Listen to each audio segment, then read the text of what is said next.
Quand vous pensez au Canada, qu'est-ce qui vous vient à l'esprit?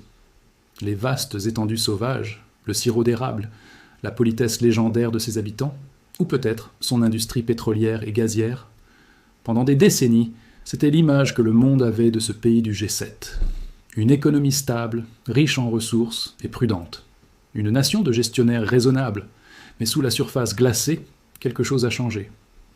Au cours des 20 dernières années, le Canada a silencieusement opéré une transformation radicale.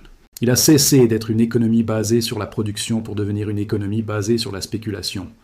Aujourd'hui, le Canada n'est plus un pays qui a un marché immobilier. C'est un marché immobilier qui a un pays. Bienvenue dans l'histoire de la plus grande bulle d'actifs de l'histoire moderne du G7. Bienvenue dans le piège immobilier canadien. Pour comprendre comment nous sommes arrivés à une situation où une maison de ville délabrée à Toronto coûte plus cher qu'un château en France, nous devons remonter à l'année où le monde a failli s'effondrer, 2008. C'est le point zéro, l'année de la grande divergence. Souvenez-vous. Aux États-Unis, le marché des subprimes s'effondre. Lehman Brothers fait faillite. Des millions d'Américains perdent leur maison. Le système bancaire mondial est à genoux. C'est la panique. Mais au nord de la frontière, au Canada, rien, ou presque. Le système bancaire canadien, souvent moqué pour son conservatisme et sa rigidité, tient bon. Pas de faillite bancaire majeure, pas de sauvetage massif avec l'argent des contribuables comme à Wall Street. Le Canada est salué par le Forum économique mondial comme ayant le système bancaire le plus solide de la planète. Cette réussite a créé un sentiment national dangereux, l'orgueil, une forme d'hubris économique. Les Canadiens et leurs décideurs politiques se sont convaincus qu'ils étaient immunisés contre les lois de la gravité financière.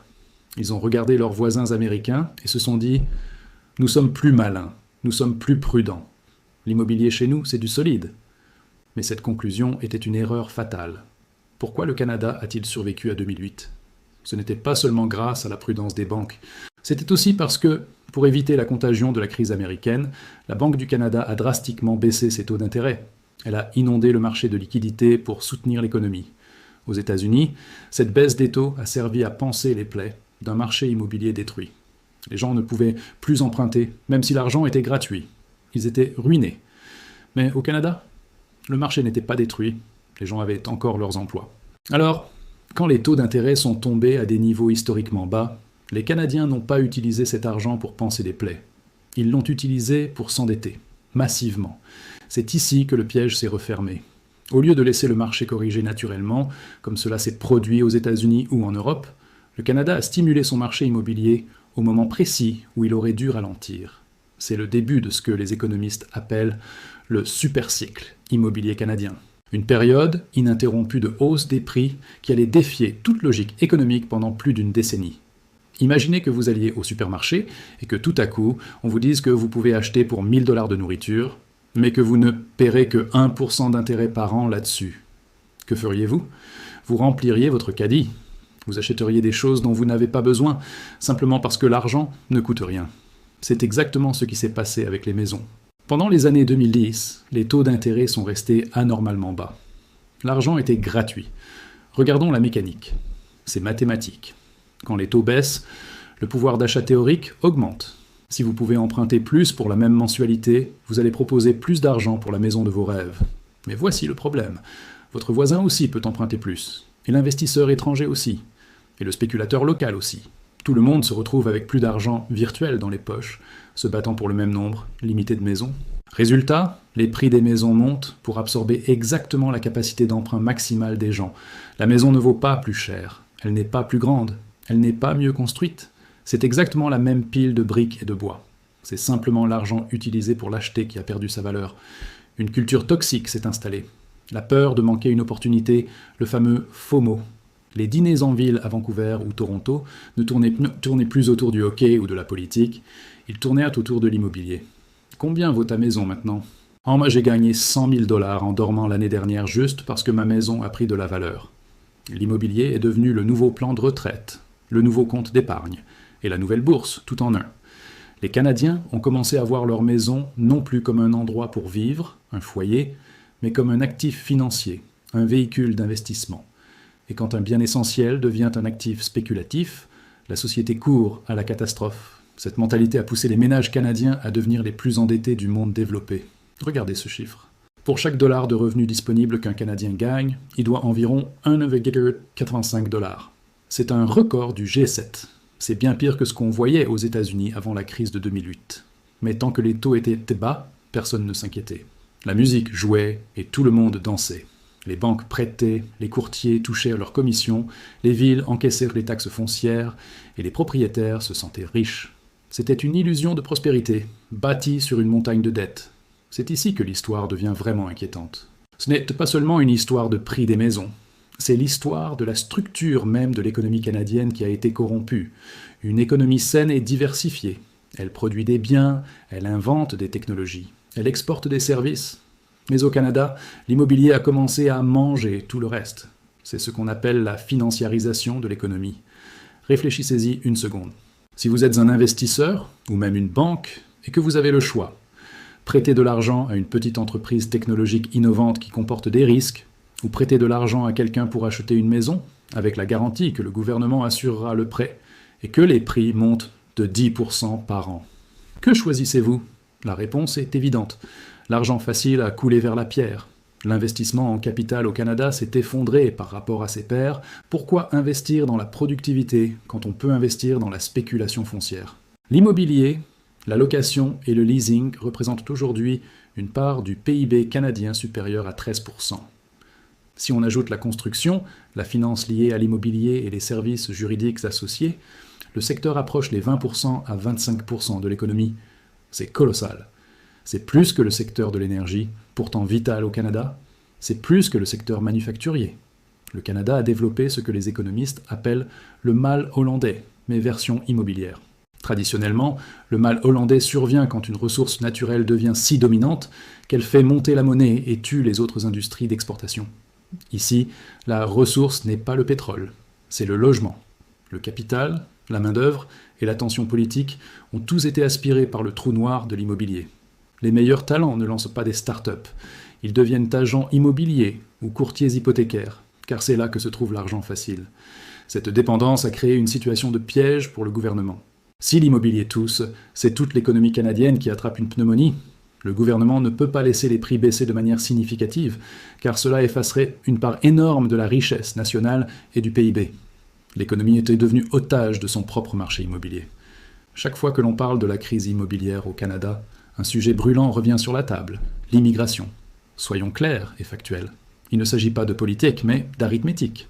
Le Canada a adopté une stratégie de croissance démographique agressive. Entre 2015 et 2023, la population a explosé. En 2022 et 2023, le Canada a accueilli des records historiques de résidents permanents et temporaires. L'équation est impitoyable. Si vous ajoutez 1 million de personnes en un temps record, mais que vous ne construisez que 200 000 logements, que se passe-t-il? Pénurie, guerre d'enchères, explosion des loyers. Cependant, blâmer uniquement l'immigration serait une erreur intellectuelle. C'est une simplification trop facile. Pourquoi? Parce que même durant les périodes où l'immigration était plus faible, les prix montaient. Le problème est double. Une demande dopée par la démographie et la spéculation financière, et une offre étranglée par la bureaucratie. Au Canada, construire est un parcours du combattant. Les lois de zonage dans des villes comme Toronto ou Vancouver sont archaïques.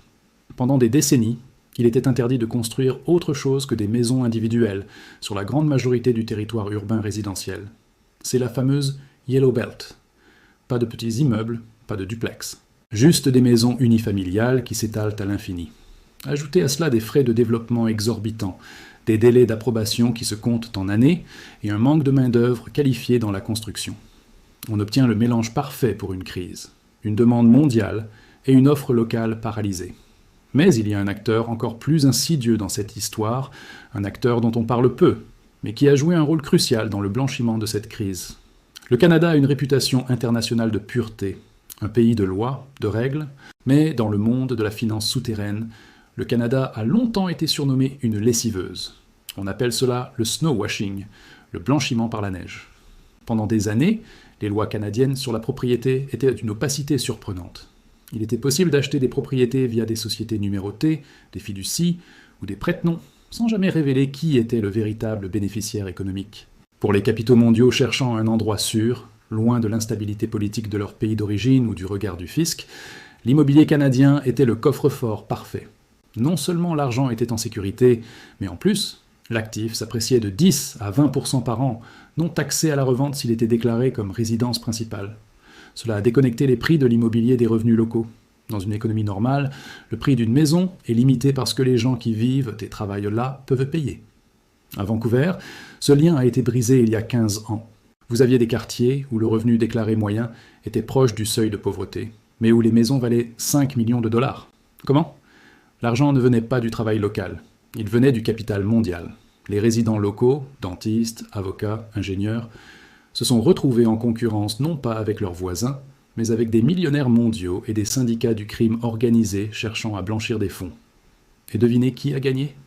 Ainsi, à l'aube de 2020, tous les ingrédients étaient réunis pour la tempête parfaite. Une dette des ménages record, une économie dépendante de la construction, une offre bloquée, une demande dopée par la démographie et l'argent sale.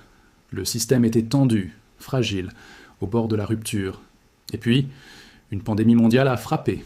Tout le monde pensait que le marché allait s'effondrer. Les experts prédisaient une chute de 18%. Mais ce qui s'est passé ensuite défie l'entendement. Au lieu de s'effondrer, le marché est devenu complètement fou. C'est là que le piège s'est définitivement refermé. Mars 2020. Le monde s'arrête. Pour la première fois de l'histoire moderne, l'économie canadienne est mise dans un coma artificiel. À ce moment précis, tous les modèles économiques prédisaient l'apocalypse. La Société canadienne d'hypothèques et de logements, l'autorité suprême en la matière, a publié un rapport terrifiant. Elle prévoyait une chute des prix de l'immobilier allant jusqu'à 18%. La logique était simple. Le chômage explose, l'immigration s'arrête net, l'économie s'effondre. Qui achèterait une maison dans un moment pareil ? Pourtant, ce qui s'est produit dans les 24 mois suivants n'était pas une chute. Ce fut le plus grand transfert de richesse et la plus grande manie spéculative que le pays n'ait jamais connue. Au lieu de s'effondrer, le marché a pris feu. Comment expliquer l'inexplicable ? Comment les prix des maisons ont-ils pu bondir de 50% dans certaines banlieues alors que le pays était en récession ? La réponse tient en 2 mots, liquidité et psychologie. Premièrement, le gouvernement fédéral a ouvert les vannes comme jamais auparavant. La PCU et les aides aux entreprises ont inondé le pays de liquidités. Pour beaucoup de ménages de la classe moyenne et supérieure qui ont gardé leur emploi en télétravail, les dépenses ont disparu, mais les revenus sont restés. L'épargne a explosé. Deuxièmement, la Banque du Canada a appuyé sur le bouton nucléaire. En juillet 2020, Tiff Macklem, le gouverneur de la Banque du Canada, a prononcé des mots qui allaient hanter l'économie pour la décennie à venir. Il a regardé les Canadiens dans les yeux, à travers les caméras, et a dit « Si vous avez un prêt hypothécaire, ou si vous envisagez d'en faire un achat, vous pouvez être confiant que les taux d'intérêt seront bas pour longtemps. » Ceci n'était pas une prédiction, c'était perçu comme une promesse, une garantie d'État. Les taux ont été abaissés à 0,25%. C'était, à toute fin pratique, de l'argent gratuit. Cette déclaration a déclenché un réflexe pavlovien. Si l'argent est gratuit et que le gouverneur de la Banque centrale vous dit que ça va durer, ne pas emprunter devient financièrement irresponsable. C'est ainsi qu'a commencé la ruée vers l'or de la pandémie. Jusqu'en 2020, la folie immobilière était contenue dans les grandes métropoles, Toronto et Vancouver. Le reste du Canada était encore abordable, mais le télétravail a brisé les chaînes géographiques. Soudain, un couple vivant dans un condo de 500 pieds carrés au centre-ville de Toronto, valant 800 000 $, a réalisé quelque chose. Si je n'ai plus besoin d'aller au bureau, je peux vendre cette boîte à chaussures et acheter un manoir au bord de l'océan à Halifax pour le même prix. C'est ce qu'on a appelé l'exode urbain. Mais économiquement, c'était une exportation de l'inflation. Les acheteurs de l'Ontario et de la Colombie-Britannique ont débarqué dans des petites communautés avec des budgets de métropole. Ils ont faussé le jeu. Imaginez être une jeune famille locale, à Moncton ou à Trois-Rivières. Vous avez économisé pendant 5 ans. Vous visitez une maison affichée à 300 000 $. C'est votre budget max. Et là, un acheteur de Toronto arrive. Il ne visite même pas la maison. Il la voit sur FaceTime. Il offre 450 000 $ comptant, sans inspection. Boum, vous êtes hors jeu. En l'espace de 18 mois, des villes qui n'avaient pas vu de hausse significative depuis 20 ans ont vu les prix doubler. La contagion était totale. Le virus des prix élevés avait infecté chaque recoin du pays, transformant le logement d'un droit local en un actif spéculatif national. Sur le terrain, l'atmosphère avait changé. Ce n'était plus de l'investissement rationnel, c'était de la panique pure. Le système canadien permet ce qu'on appelle les enchères à l'aveugle. Vous savez qu'il y a 10 autres offres sur la maison, mais vous ne savez pas combien ils offrent. L'agent immobilier vous appelle à 22h. Il y a 15 offres. Vous devez arriver avec votre meilleure et dernière offre maintenant. Que faites-vous? Vous offrez 50 000 $ de plus, 100 000 $ de plus, juste pour être sûr? Les Canadiens ont commencé à acheter des maisons sans inspection, renonçant à toute protection légale sur la qualité du bâtiment, juste pour avoir une chance de gagner. Ils achetèrent des maisons pourries, remplies de moisissures, à des prix de château, terrifiés à l'idée d'être exclus à jamais du marché. C'était le FOMO élevé au rang de pathologie nationale. Des histoires absurdes circulaient. Des maisons vendues 1 million de dollars au-dessus du prix affiché. Des garages transformés en chambres louées 2 000 $ par mois. La cupidité et la peur s'étaient emparées de la psyché collective. Mais attendez. Comment des jeunes couples pouvaient-ils payer 1,5 million de dollars pour une maison jumelée banale avec des salaires moyens? Les maths ne fonctionnaient pas. C'est ici qu'entre en scène le plus grand prêteur non officiel du Canada, la banque de maman et papa. Les parents, voyant leur propre maison prendre une valeur démentielle, se sont sentis riches. Ils ne l'étaient pas en cash, mais ils l'étaient en équité. Ils ont donc utilisé un outil financier redoutable, la marge de crédit hypothécaire. Le mécanisme est pervers. La maison des parents vaut 1 million. Ils empruntent 200 000 $ sur cette maison à un taux très bas. Ils donnent cet argent à leur enfant pour sa mise de fonds. C'est un cercle vicieux parfait. L'argent de l'immobilier est réinjecté dans l'immobilier, ce qui fait monter les prix encore plus haut, créant encore plus d'équité à extraire. Selon la banque CIBC, en 2021, près de 30% des premiers acheteurs recevaient de l'aide familiale. Le montant moyen du cadeau, plus de 80 000 $. À Vancouver, cela dépassait les 180 000 $. Cela a créé une nouvelle division de classe au Canada. Ce n'est plus une division entre riches et pauvres, basée sur le revenu ou le talent. C'est une division héréditaire. Si vos parents sont propriétaires, vous avez une chance. Si vos parents sont locataires, vous êtes condamnés. Le Canada, terre de méritocratie, est redevenu une société féodale où la propriété se transmet par le sang, pas par le travail. Pendant que tout le monde fêtait sa richesse immobilière imaginaire, un monstre grandissait dans l'ombre. On ne peut pas imprimer des centaines de milliards de dollars et garder des taux à zéro sans conséquence. Au début, la Banque du Canada a utilisé un mot pour rassurer tout le monde. Transitoire. L'inflation est transitoire. Ne vous inquiétez pas. Mais en 2022, la réalité a frappé. Le prix de l'essence, de la nourriture, des matériaux, tout a explosé. L'indice des prix à la consommation a grimpé à des niveaux jamais vus depuis les années 80. Le mandat principal de la Banque du Canada n'est pas de protéger le prix des maisons. C'est de garder l'inflation à 2%. Et à 8%, ils avaient échoué. Ils se sont retrouvés dos au mur. Pour tuer l'inflation, ils n'avaient qu'une seule arme. Une arme brutale, imprécise et dangereuse. Monter les taux d'intérêt. Le piège était sur le point de se refermer. Rappelez-vous la promesse de 2020, les taux resteront bas pour longtemps. Des millions de Canadiens ont pris des hypothèques à taux variable, en croyant cette promesse. En 2021, plus de 50% des nouvelles hypothèques étaient à taux variable. Un record historique. Pourquoi prendre un taux fixe à 2% quand le variable est à 1% et que la banque vous dit que ça ne bougera pas? Ces gens avaient signé des contrats pour des dettes massives, calculées sur la base d'un coût d'emprunt quasi nul. Ils avaient maximisé leur capacité d'emprunt au dollar près. Ils ignoraient qu'ils étaient assis sur une bombe à retardement. Mars 2022. La première hausse tombe, puis une autre en avril, une autre en juin, une hausse monstre de 1% en juillet, du jamais vu. En l'espace de 10 mois, le taux directeur est passé de 0,25% à 4,5%. C'est la hausse de taux la plus rapide et la plus violente de l'histoire du Canada. L'effet a été immédiat et dévastateur pour ceux qui avaient des taux variables. Pour une hypothèque moyenne à Toronto ou Vancouver, le paiement mensuel a bondi de 1 000 $, 1 500 $, parfois 2 000 $ par mois. Pas par an, par mois. C'est de l'argent net, après impôt. Pour payer 2 000 $ de plus par mois, vous devez gagner 3 000 $ ou 4 000 $ de plus en salaire brut.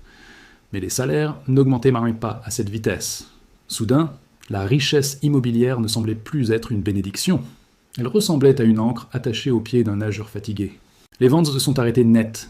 Les acheteurs ont disparu, mais les vendeurs refusèrent de baisser leurs prix, s'accrochant au souvenir des prix de 2021. C'est ce qu'on appelle le Mexican standoff. Acheteurs et vendeurs se regardent, immobiles, attendant que l'autre cligne des yeux. Mais le vrai problème n'était pas seulement pour ceux qui avaient acheté récemment. Le problème, c'était la structure même des prêts hypothécaires canadiens.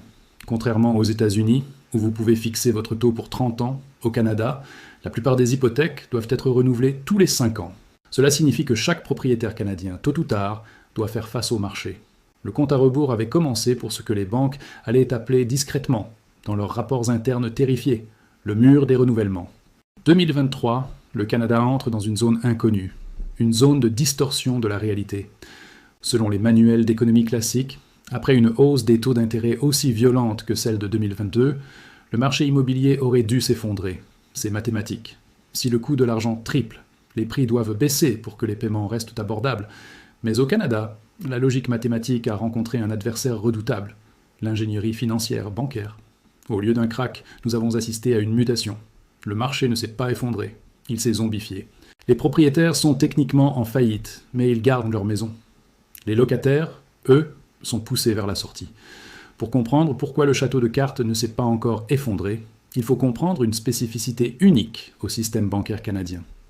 La majorité des hypothèques à taux variable au Canada ont une particularité. Le taux change, mais le paiement mensuel reste fixe. Cela semble être une protection géniale pour le consommateur. Même si les taux explosent, votre prélèvement bancaire ne bouge pas. Vous pouvez dormir tranquille. Mais c'est un piège. Quand les taux montent, la part de votre paiement qui sert à rembourser la dette diminue et la part qui sert à payer les intérêts augmente. En 2023, les taux sont montés si haut qu'un phénomène rare s'est produit. Pour des centaines de milliers de Canadiens, le paiement mensuel n'était même plus suffisant pour couvrir les intérêts seuls. C'est ce qu'on appelle le taux de déclenchement. Soudainement, vous ne remboursez plus votre maison. Pire, les intérêts impayés sont ajoutés au capital de votre dette. Votre dette augmente chaque mois, alors même que vous faites vos paiements. C'est l'amortissement négatif. Les rapports bancaires de 2023 ont révélé une vérité terrifiante. Environ 20% des portefeuilles hypothécaires des grandes banques avaient en haut des périodes d'amortissement théorique de plus de 35 ans. Certains dépassaient 70 ans, voire 90 ans. Le Canada a inventé l'hypothèque perpétuelle par accident. Les banques ont permis cela pour une raison simple, éviter un tsunami de défauts de paiement. Si elles avaient forcé les gens à payer le vrai prix, des millions de familles auraient été à la rue, et les banques auraient croulé sous les maisons saisies invendables. On a donc choisi de pousser le problème en avant. On a acheté du temps. Mais à quel prix ? Pendant que les propriétaires étaient maintenus sous assistance respiratoire par leurs banques, une autre crise, beaucoup plus brutale et immédiate, frappait ceux qui n'ont pas de maison, les 33% de Canadiens locataires. Les propriétaires, voyant leurs coûts hypothécaires doubler ou tripler au renouvellement, ont cherché un moyen de transférer la facture. Sur qui ? Sur leurs locataires. Mais dans de nombreuses provinces, les loyers sont contrôlés pour les baux existants. Un propriétaire ne peut pas augmenter le loyer de 20% juste parce que son hypothèque a augmenté. Cela a déclenché une guerre sale, la guerre des rénovictions. Le but du jeu est devenu simple, faire partir l'ancien locataire qui paie un loyer raisonnable, par tous les moyens possibles, pour le remplacer par un nouveau locataire au prix du marché actuel. Et quel est ce prix de marché ? Il est devenu délirant. En 2023, le loyer moyen demandé pour un appartement d'une chambre à Vancouver a dépassé les 3 000 $. À Toronto, 2 600 $. Même des villes historiquement abordables comme Calgary ont vu les loyers bondir de 30% en un an. Pour un travailleur au salaire minimum, ou même pour un jeune professionnel débutant, se loger dans une grande ville canadienne est devenu mathématiquement impossible sans colocataire ou sans sacrifier la nourriture. Le contrat social canadien, qui promettait qu'un travail honnête permettait un toit décent, a été rompu. Pourquoi les loyers ont-ils explosé si vite ?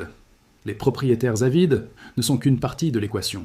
L'autre partie est une erreur de calcul massive au niveau fédéral concernant la population non permanente.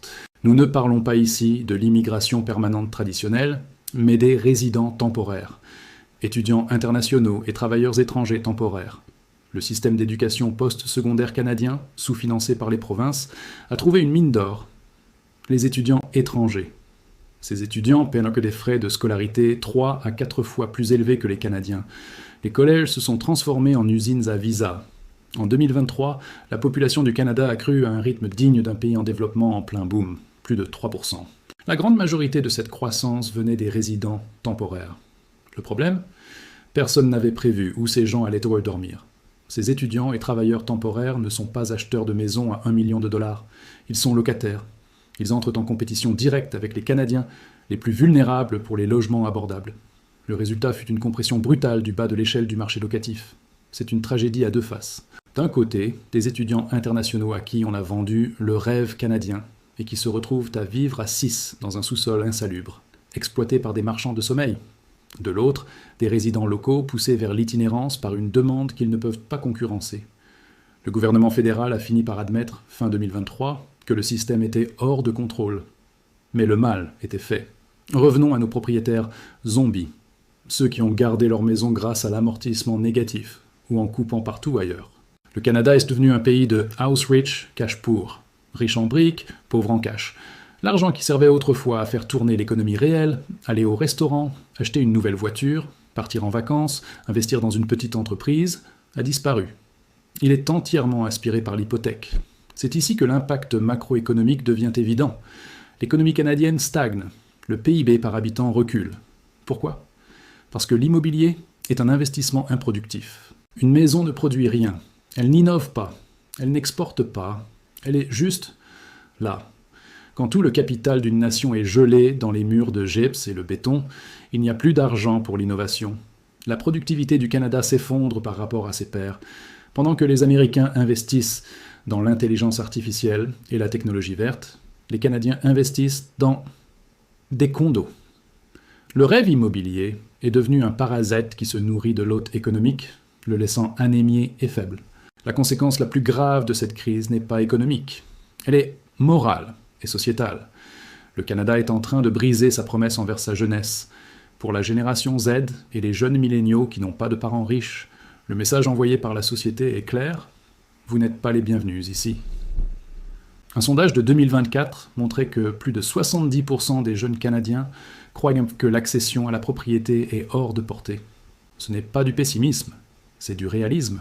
À Toronto, il faut désormais 25 ans à un ménage moyen pour épargner la mise de fonds de 20% nécessaire pour une maison moyenne. Il y a 20 ans, c'était 5 ans. Alors, que font-ils ? Ils partent. Le Canada fait face à une fuite des cerveaux silencieuse mais réelle. Pourquoi rester ingénieur à Vancouver, payer 3 000 $ de loyer et ne jamais être propriétaire, alors qu'on peut aller à Austin, au Texas ou à Seattle, gagner le double et acheter une maison ? Le pays est en train d'échanger ses jeunes talents productifs contre des actifs immobiliers surévalués, détenus par une génération vieillissante. C'est un suicide économique, à long terme. La colère monte. Elle ne s'exprime plus seulement sur les réseaux sociaux, mais dans les urnes et dans la rue. Le sentiment que le système est truqué n'est plus une théorie du complot marginal. C'est l'opinion dominante d'une génération entière. Nous sommes maintenant en 2024, le mur des renouvellements hypothécaires, dont on parlait comme d'une menace lointaine, est là. Des millions de Canadiens vont devoir renouveler leur hypothèque dans les 18 prochains mois. Ils vont passer de taux de 2% à des taux de 5% ou 6%. L'amortissement négatif ne sera plus autorisé au moment du renouvellement. Ils devront revenir à des paiements réels. Pour beaucoup, cela signifiera une augmentation de paiement de 40% à 60%. Le système a réussi à masquer la douleur en 2023. Mais on ne peut pas cacher la réalité éternellement. L'heure des comptes a sonné. Et le gouvernement se retrouve face à un choix impossible. Nous voici arrivés au bord du précipice. L'histoire que nous venons de raconter, de l'orgueil de 2008 à l'ivresse de 2021, jusqu'à l'impasse de 2024, n'était que le prologue. Le véritable test pour l'économie canadienne commence maintenant. Dans les salles de conférence des banques à Toronto et dans les bureaux ministériels à Ottawa, une date est encerclée en rouge sur tous les calendriers. 2025-2026. C'est le moment où la majorité des prêts hypothécaires signés durant la frénésie pandémique, à des taux proches de zéro, arriveront à échéance. C'est le fameux mur des renouvellements. Environ 2,2 millions de ménages canadiens vont faire face à un choc de paiement brutal. Ce n'est plus une théorie économique, c'est une réalité mathématique inévitable. La question n'est plus de savoir si le Canada va payer pour ses excès, mais comment il va payer. Et surtout, qui va payer ? Le gouvernement canadien et la Banque du Canada sont piégés dans ce que les théoriciens des jeux appellent un zugzwang. C'est un terme d'échec. Peu importe le coup que vous jouez, vous détériorez votre position. Ils font face à un trilemme politique et économique insoluble. Option 1, laisser le marché s'effondrer.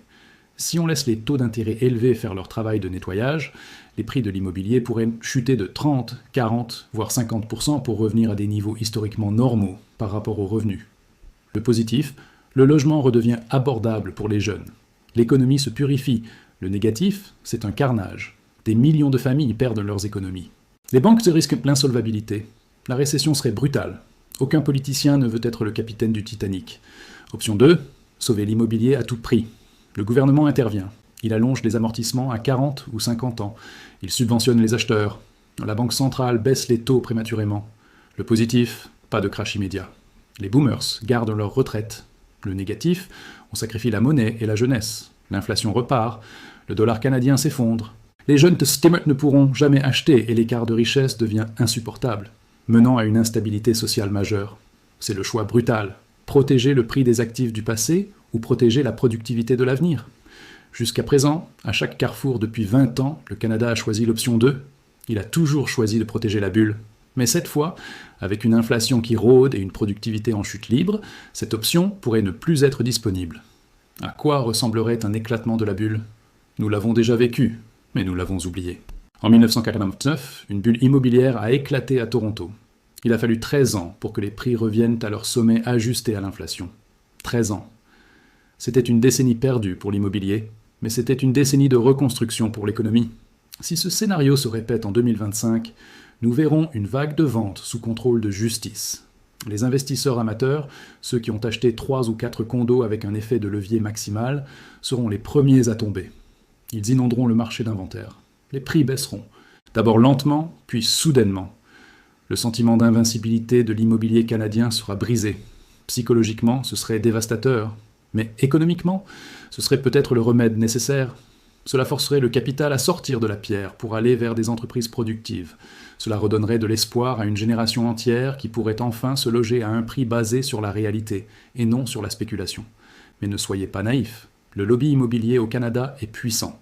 Les banques, les promoteurs et les propriétaires voteront contre ce scénario de toute leur force. Il existe un autre scénario, plus insidieux et probablement plus probable. La japonification du Canada.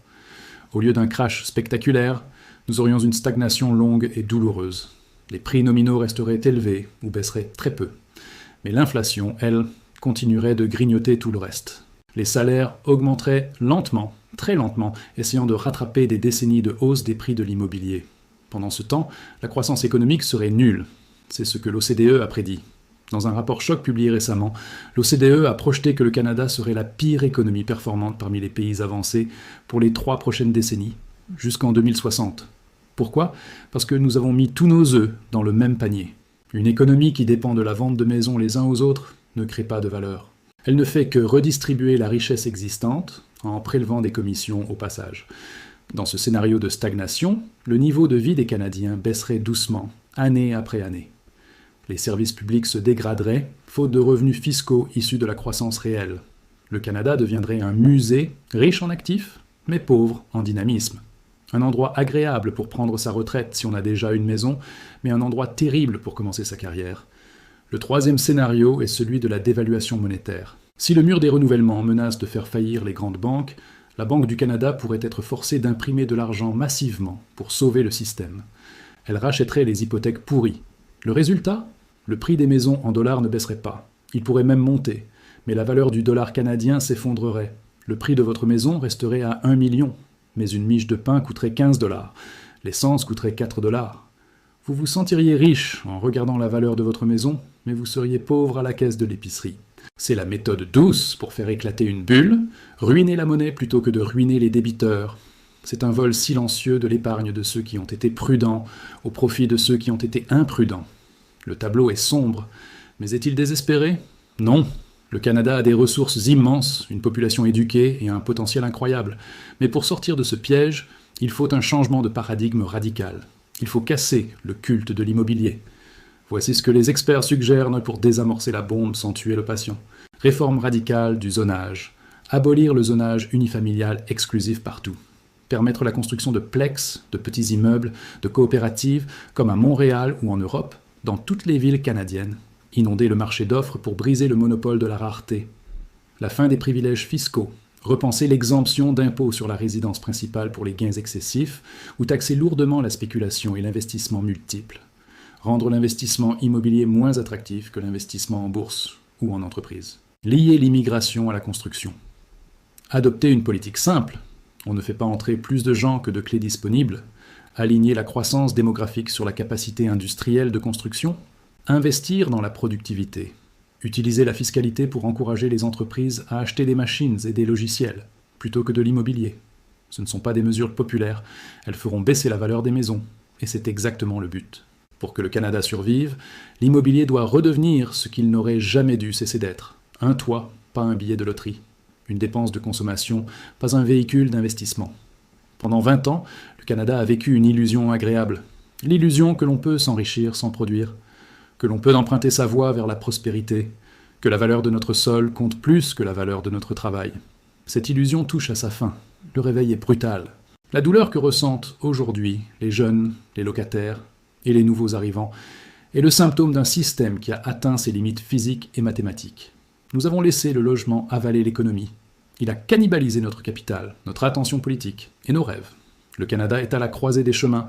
Nous pouvons choisir de protéger à tout prix les acquis du passé et devenir une nation de rentiers vieillissants, regardant notre économie s'étioler lentement dans des maisons dorées, où nous pouvons accepter la correction, accepter que les prix doivent baisser et recommencer à bâtir une économie réelle fondée sur l'innovation, le travail et la production.